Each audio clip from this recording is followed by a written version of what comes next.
किसी दूर गांव में विक्रम नाम का एक व्यक्ति रहा करता था। विक्रम इतना दान पुण्य करने में विश्वास रखता था और हर कोई उसकी बस तारीफ करता था। विक्रम के पास भले ही अपने खाने को कुछ ना हो, लेकिन वह दान पुण्य करने में कभी पीछे नहीं हटता। एक रोज सुबह सुबह विक्रम खाना बनाकर जैसे ही खाने बैठा, उसके दरवाजे पर एक भिखारी का आना होता है।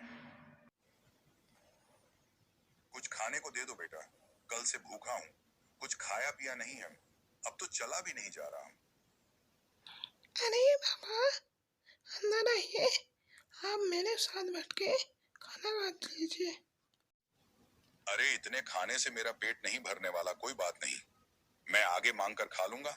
तुम खाना खाने बैठे हो तो खा लो। अरे बाबा, ये खाना आप ही खा लीजिए, मैं भूखा रह लूँगा क्योंकि रात में मैंने खाना खाया था।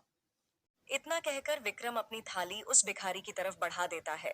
भिखारी भी खाना देखकर दोनों हाथों से जल्दी जल्दी खाने लगता है और खाना खाने के बाद भिखारी विक्रम को ढेर सारा आशीर्वाद देते हुए कहता है। भगवान तुम्हें हमेशा खुश रखे बेटा, तुमने अपने हिस्से का खाना मुझे खिलाया है। आजकल ऐसे दानवीर लोग मिलते ही कहाँ हैं। तुम्हारा भला हो। इतना कहकर भिखारी वहां से चला जाता है, लेकिन विक्रम को भी भूख लगी थी।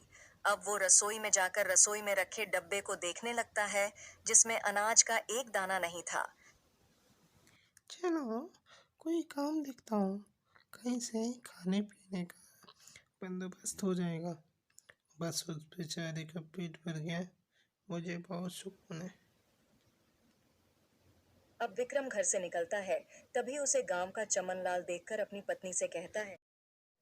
अरे कब से यह अनाज की बोरियां मैं अकेले ही उठा रहा हूँ।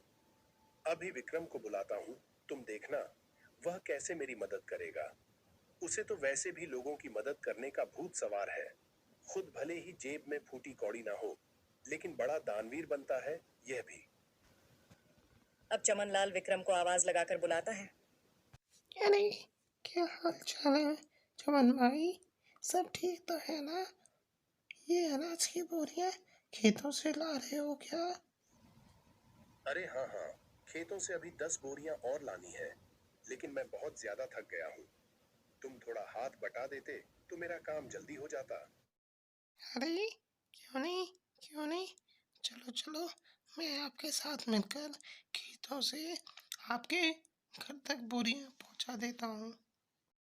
बड़ा ही बेवकूफ है और इससे बेवकूफ बनाना भी आसान है।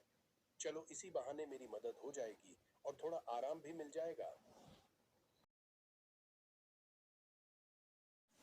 इतना कहकर मदन लाल विक्रम से अब कई सारी बोरियां खेत से घर रखवा है, लेकिन विक्रम तो भूखा था, उसे भूख भी बहुत तेज लग रही थी। अब बोरियां रखने के बाद मदन लाल विक्रम से कहता है। बहुत बहुत शुक्रिया विक्रम भाई, अगर तुम ना होते ना तो मुझे यह बोरियां ढोते ढोते रात हो जाती। कई घंटे बोरियां ढोने के बाद विक्रम थक जाता है और अब वह उधार लाला की दुकान से राशन लेकर खाना बनाकर खाता है। अगली सुबह उसके दरवाजे पर किसी के रोने की आवाज आ रही होती है। विक्रम नींद में होता है और दरवाजा खोलता है तो देखता है उसका पड़ोसी शंभू अपनी पत्नी को पीट रहा है। अरे अरे तीनों, तुम अपनी पत्नी को इस तरह क्यों मार रहे हो? अरे क्यों ना मारो, मेरी पत्नी, मेरी मर्जी। तू कौन होता है बीच में बोलने वाला? देख तीनों, ऐसे सुबह सुबह मारपीट करना सही बात नहीं है। पूरे गांव के लोग इकट्ठा होकर देख रहे हैं, ये सब अच्छा है क्या? अरे विक्रम बेटा, तू भी किसे समझा रहा है? इसे समझाना मतलब अपना सिर दीवार पर मारने वाली बात है। जरूर सुबह सुबह चमेली से पैसे मांगने के लिए लड़ रहा होगा। पीने को पैसे नहीं होंगे ना इसके पास। अरे बुढ़िया, चुप कर, ज्यादा बोलने की जरूरत नहीं है। बहुत बोल रही है बुढ़िया तू। राम राम राम, आजकल के बच्चों को तो अपने से बड़ों से बात करने की तमीज ही नहीं है। अरे मैं तो तुम्हारी माँ की उम्र की हूँ और तुम है कि मुझसे बदतमीजी से बात कर रहा है। लेकिन बुढ़िया, मैंने तो नहीं कहा कि तुम सब मेरे बीच में बोलने के लिए आओ। इतना कहकर शंभू फिर से अपनी पत्नी चमेली को मारने लगता है, लेकिन से यह सब देखा नहीं जाता और वह शंभू का हाथ पकड़ लेता है और उसे एक जोरदार तमाचा लगाता है। यह देखकर सारे गांव वाले ताली बजाने लगते हैं। बिल्कुल ठीक किया, यह इसी के लायक है। अरे, अपनी पत्नी पर हाथ उठाता है और खुद को मर्द समझता है। अरे विक्रम भाई, आपने बिल्कुल सही किया। इसे तो मार मार कर गांव से निकाल देना चाहिए। इसे मैं छोड़ूंगा नहीं। मुझे पैसे चाहिए, पैसे। अगर मुझे शाम तक पैसा नहीं मिला तो इसे और भी मारूंगा। फिर देखता हूँ इसे कौन बचाने आता है। अभी ये ले पैसे और अब जा यहाँ से। और अगली बार अगर तूने अपनी पत्नी पर हाथ उठाया ना तो तुझे थाने में डलवा कर अच्छे से कुटाव करवाऊंगा तेरी। इसके साथ गांव के ढेर सारे लोग ये तमाशा देख रहे होते हैं। उनमें से एक औरत विक्रम से कहती है, आप सच में बहुत नेक दिल के हैं, हर किसी की मदद करते हैं, हर किसी का भला चाहते हैं। हम गांव वाले बस आपसे इतना चाहते हैं कि अगले हमारे प्रधान आप ही हो, ना कि वो दुर्जन सिंह। अरे क्या बात कही है तूने, ये बात तो काफी समय से मैं दिल में दबाए बैठी थी। अरे हाँ हाँ बिल्कुल, विक्रम भाई गांव का प्रधान बनिए तो गांव में विकास होगा, तरक्की होगी। उस दुर्जन सिंह के पास तो गांव के लोग जाने से भी डरते हैं, और रही उसे कुछ बताने की बात तो कोई भी उसके सामने मुंह नहीं खोल पाता। विक्रम हर किसी की हर तरह से मदद करता था, जिस वजह से गांव के लोग विक्रम को अपना अगला प्रधान बनाने का फैसला करते हैं। अब प्रधान तक यह बात पहुंचती है। प्रधान तिलमिला उठता है। क्या विक्रम की इतनी हिम्मत, खाने को लाले पड़े हैं लेकिन प्रधान बनने का सपना देख रहा है। इसे तो मैं छोड़ूंगा नहीं। अरे हाँ मालिक, और तो और गांव वाले कह रहे हैं कि चाहे कुछ भी हो जाए प्रधान तो विक्रम ही बनेगा। अब आपको ही कुछ करना होगा, वरना विक्रम आपकी गद्दी लेकर ही मानेगा। प्रधान अब सोच में पड़ जाता है कि वह ऐसा क्या करे जिससे उसके रास्ते का कांटा विक्रम हमेशा हमेशा के लिए इस गांव से चला जाए। अगले चुनाव में गांव के लोग विक्रम को प्रधान बना देते हैं। अब ऐसे ही कई दिन बीत जाते हैं और जब राशन देने की बारी आती है तो प्रधान बड़े ही चालाकी के साथ राशन में मिलावट करवा देता है, जो विक्रम को बिल्कुल पता नहीं चलता।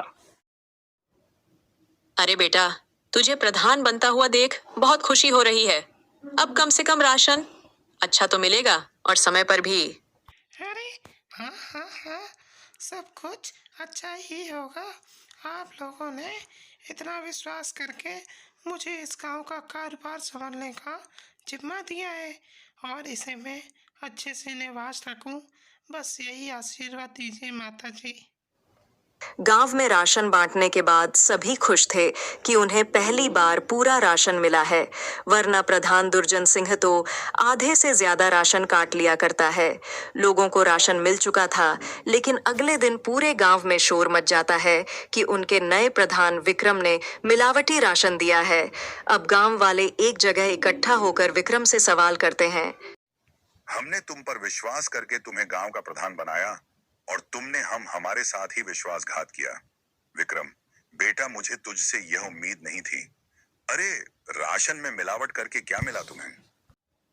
तुम तो गांव के लोगों का हमेशा से भला चाहते थे, तो भला फिर राशन में मिलावट क्यों किया? इतना मिलावट तो प्रधान जी भी नहीं करते थे। हमने तुम्हें प्रधान बनाकर गलत फैसला ले लिया है। बिल्कुल ठीक कह रही है कलावती। काकी, अभी तुम इस गांव से निकल जाओ। तुम इस गांव में रहने के लायक ही नहीं हो। ये सारी बातें चल ही रही होती है कि तभी वहाँ प्रधान आ जाता है। अरे हाँ हाँ, इसे अभी के अभी गांव से निकाल दिया जाए। इस पर विश्वास करके हमने तो बहुत बड़ी गलती की है। अब विक्रम को गांव वाले गांव से निकाल देते हैं। प्रधान और उसका नौकर बहुत खुश थे, क्योंकि यह सब किया धरा तो उनका ही था। अब गांव से निकलने के बाद विक्रम काफी दूर आ जाता है। वो घनेदार पेड़ के नीचे बैठकर गांव वालों के बारे में सोचने लगता है। जिन गांव वालों को मैंने इतना साथ दिया, खुद से पहले उनके बारे में सोचा, आज उसी गांव ने मुझे निकाल दिया। अरे राशन में मिलावट भला मैं क्यों करूँगा? और अगर मैंने गांव वालों के राशन में मिलावट नहीं की तो फिर यह सब जरूर प्रधान का काम है। कोई बात नहीं, मेरे इतने कहने पर भी गांव वालों ने मेरा साथ नहीं दिया। मैं इसे कभी नहीं भूलूंगा। मैं बदला लूंगा, जरूर लूंगा। इधर प्रधान फिर से अपनी चाल चलता है और गांव वालों का विश्वास जीत लेता है। गांव वाले एक बार फिर प्रधान दुर्जन सिंह को अपना प्रधान मानने के लिए मजबूर होते हैं, क्योंकि उन्हें विक्रम भी धोखेबाज लगता है।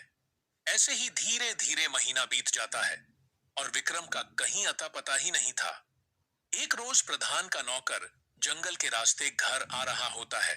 तभी वह दो आदमी को बातें करते हुए सुनता है, जो विक्रम के बारे में बात कर रहे थे। अब वो नौकर घबराता हुआ घर पहुंचता है और प्रधान से कहता है, मालिक, मैंने दो लोगों को आपस में बातचीत करते हुए सुना है। वो दोनों विक्रम के बारे में बात कर रहे थे। वो जंगल में जो झोपड़ी है ना, उसी में विक्रम ने आत्महत्या कर ली है और यह करीब 1 सप्ताह पहले की बात है।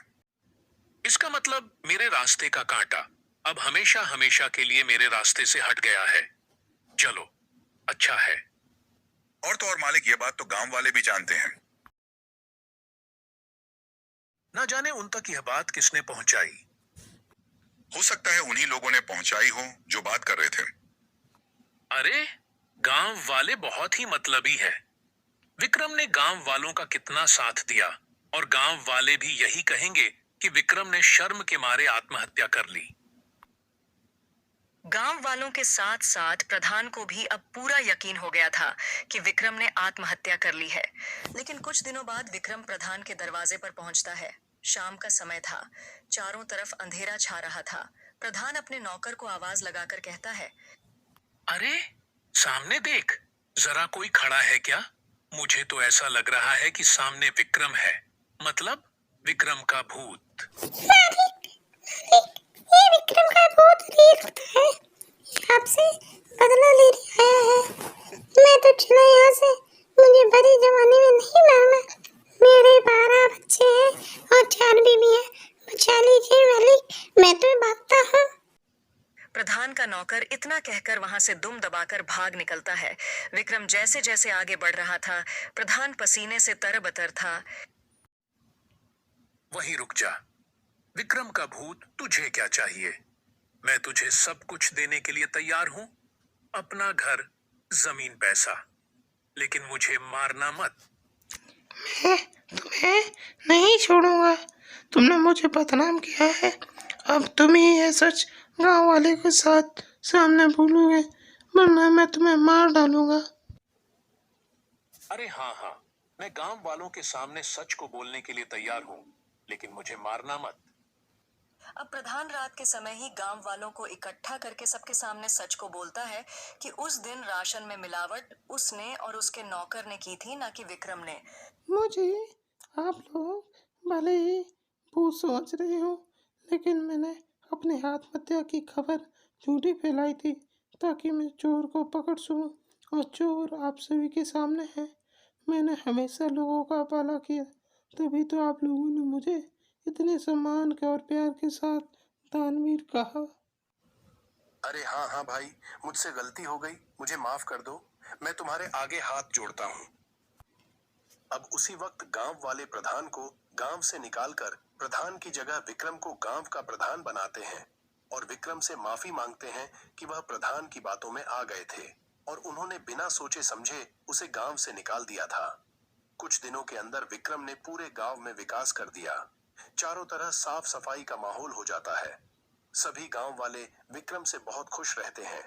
एक दिन फिर सभी गांव वाले मिलकर विक्रम का शुक्रिया करते हैं। बेटे, तुम बहुत ही अच्छे हो। सारे गांव के लोग तुम्हारी अच्छाई का फायदा उठाते हैं, लेकिन तुमने कभी किसी को बुरा भला नहीं कहा। सच में तुम एक सच्चे और ईमानदार इंसान हो। तुम्हारा भला हो। अब सभी गांव वाले खुशी खुशी रहने लगते हैं। कहानी से सीख हमें हमेशा सच का साथ देना चाहिए, क्योंकि सच के साथ देने से हमेशा अच्छा ही फल मिलता है। थोड़ी कठिनाई तो मिलती है, लेकिन अंत में सभी अच्छा होता है।